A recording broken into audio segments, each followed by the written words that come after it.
there is a good chance that you are leaving 30 to 50% on the table. When I talk about that, I'm talking about the value of your business. This video is for anybody in the trades or construction, so electricians, plumbing, HVAC, anybody that's in the trades. I want you to pay attention over these next 10 minutes as I talk about three main areas. Number one is what truly determines the value of your business. Number two, what are the four biggest killers when it comes to getting your deal done? And number three, I would say the most important is what are the items you can do over the next 1 to 2 years to prepare your business to get maximum value and make sure that you're able to fulfill not only your personal financial needs, but also your legacy goals as well. You could increase your company's value by millions of dollars, and it's actually a lot easier than you think. Most companies are valued by what's called a multiple of EBITDA, and very simply put, it's whatever the company generates in profits times a multiple of that. In the construction and trades industry, it can be anywhere typically between 3 to 5x. So the question becomes is what determines if I get a 3x or a 5x? And that's what we're going to talk about in the video today. So we're going to talk about what's called intangible assets. These are the areas outside of your financials that determine what your multiple is. And so the four areas that we're going to look at are starting with employee capital. So this is the employee structure that you have in place. It's your development programs. It's how you pay your employees.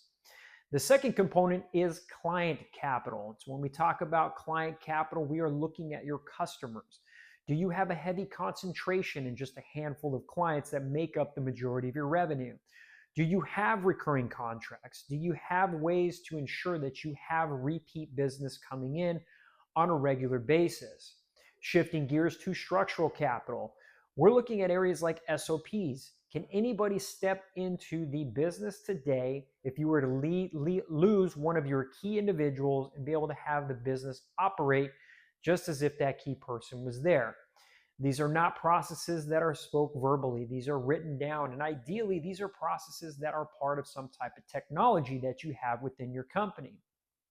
The fourth component is going to be brand capital. So is your name well recognized within the industry? Doesn't necessarily mean you have to do a lot of marketing and advertising, but a lot of it's reputation. If you've been in the marketplace for quite some time, you're going to have that natural brand recognition. But there are also other ways that you can increase brand awareness.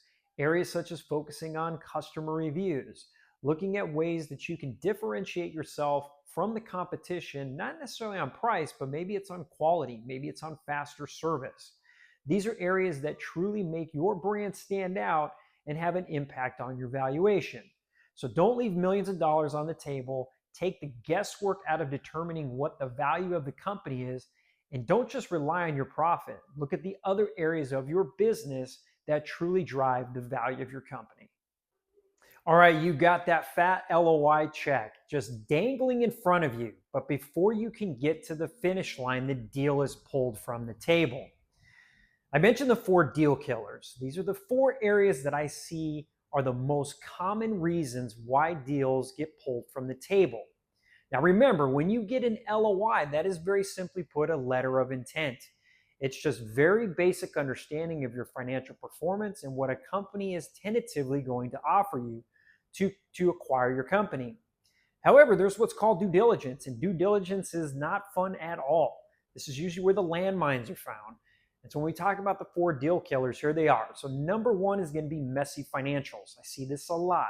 For most companies that have scaled and grown at a very rapid pace, they still think that the bookkeeper that they had when they started is still sufficient to be the accounting side of their company as they get larger. And that is just not the case. As you scale, your accounting needs to scale with you. So you are looking at potentially getting a CPA that is more focused on reviewed financials, audited financials, has a better accounting background. Maybe even looking at a CFO to actually come in and manage the financials either for a short period of time or for a more permanent time. But here's what could come up. Let's say that your buyer is going through due diligence and they see all these personal expenses getting run through your business. That's a red flag. right off the bat, they're going to turn around and start questioning a lot of those expenses. So messy financials is number one. Number two is owner dependency. As they dig in and they start to find out that many of these relationships are tied to you as the owner, that's something that will stick out. In addition to that, if you're also the one that is processing invoices, coordinating labor, trying to figure out how the business is going to run, that's a big sticking point for them as well. The thought process being is that once you step away from the company after they've acquired it, how will that company actually perform? Number three is the processes. So very similar to owner dependency, think about this from the perspective of, can somebody step away, talk about your operations manager, your office manager, and let's say they're out for 2 to 3 months. Can somebody easily step in and know exactly what type of processes to follow? This is where technology plays a huge, huge factor. If you're walking in and a buyer seeing nothing but things written down on paper, everything scattered everywhere, again, that's going to be a deal breaker that will pull that from the table. Number three is client concentration. As they dig into your clients, if they start to see that the majority of your revenue is coming from just a handful of clients, that's a big risk. Because at any time, if one of those clients walks away, it can have a significant impact on the revenue of the company. And then fourth, I would say, is the succession plan. If they come in and they see that there's not the right bench strength that has been developed over time, that's another key risk that stands out to a buyer. They don't want a situation where as you transition out of the business, that bench strength isn't there to take on that leadership role. So those are the 4 deal killers. The last thing you want to have happen is get that nice check dangled in front of you, only to find out that 60 days later, after you put all that time and effort, that comes off the table because you didn't do the proper preparation and identify these 4 key areas before going into that deal. All right, we're going to make this as seamless and smooth as possible. And that's why we're going to take 12 to 18 months prior to your exit to do some very important tasks. The first thing we're going to do is we're going to make sure all of the items that I mentioned at the very beginning are buttoned up. We're going to understand what the value of your company is. We're going to take a look at those 4 mistakes that pull deals off the table. We're going to make sure we're all set there. The second component is we're going to do some personal financial planning.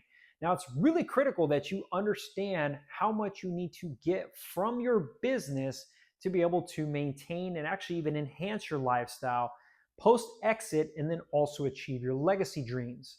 A lot of that has to do with analyzing your current financial situation because this is most likely going to be the largest liquidity event of your life. So you want to make sure that you plan this out very carefully. Once we get to that point, we're going to start to look at different exit options. Now, there are 4 primary ways to exit your business, and each of them have both pros and cons, which I'll briefly walk through.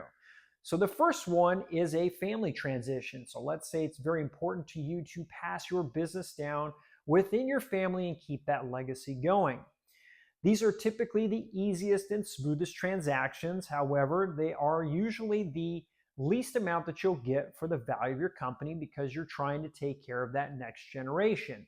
It's a great way to provide income post-exit, and it's also a great way to allow that next generation to easily move into the business without that financial burden of having to come up with all of that money up front.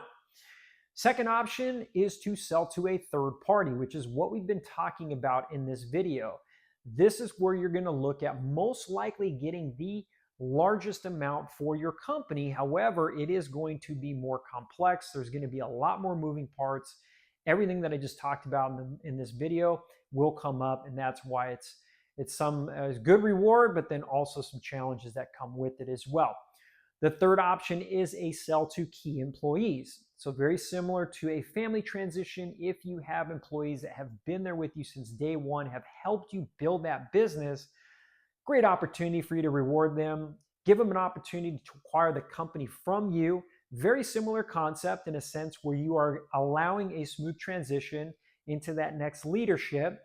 You may not get the highest value because, again, it's important to allow these key employees to come in with not a huge financial commitment, but it also provides you some additional income streams coming from the business post-exit. The last one is a larger version of a sell to key employees, and that would be an ESOP. Now, this is something that is very common in the construction and trades. I'm starting to see a lot more of these. And in this structure, you are actually selling the company to all of the employees. And so you're giving everyone an opportunity to buy stock in the company. Now, when you do this, it does allow for better retention of employees. It also allows you as an owner to pull some chips off the table. However, it is very complex and can be very expensive. So once again, those are the pros and cons. Whichever route you choose, it's important to understand that you have to plan for this well in advance, especially if you're looking at like an ESOP transaction. These are transactions that you cannot do within a 3 to 6 month time period to do them effectively. They take that 12 to 18 month time frame. So understanding what that looks like for you well in advance can make a significant difference in terms of making sure that you hit your lifestyle and your legacy goals. I'm sure you're feeling a little bit different now that you've watched this video. I'm going to recap some different items. Hopefully you have a better understanding of what determines the value of your company. You have an idea of the 4, what I call deal killers that will put you in a tough spot. And then number 3, some idea on some different tactics and areas that you want to focus on as you prepare your next chapter within about the next 12 to 18 months prior. Now, a couple things that I would say as action items for you. Number 1, take an opportunity to get a valuation of your company. It's important to understand that baseline today. Number 2, drop the word exit in the comments, and we'll send you a free exit readiness checklist that you can use to see how exit ready you are today. And then number 3, we always offer a free no obligation consultation. If you just want to talk, have some questions about your business, about your personal financial planning, we're here to help in any way that we can. I know many of you are thinking after watching this video, I have no plan to exit anytime soon. I'm going to work in my business until I can't work anymore. But the reality is at some point you will have to exit, either voluntarily or involuntarily. So why not be prepared? This way, if you wake up one morning and you're just not feeling good, you can turn around and know that you are fully prepared to exit your business.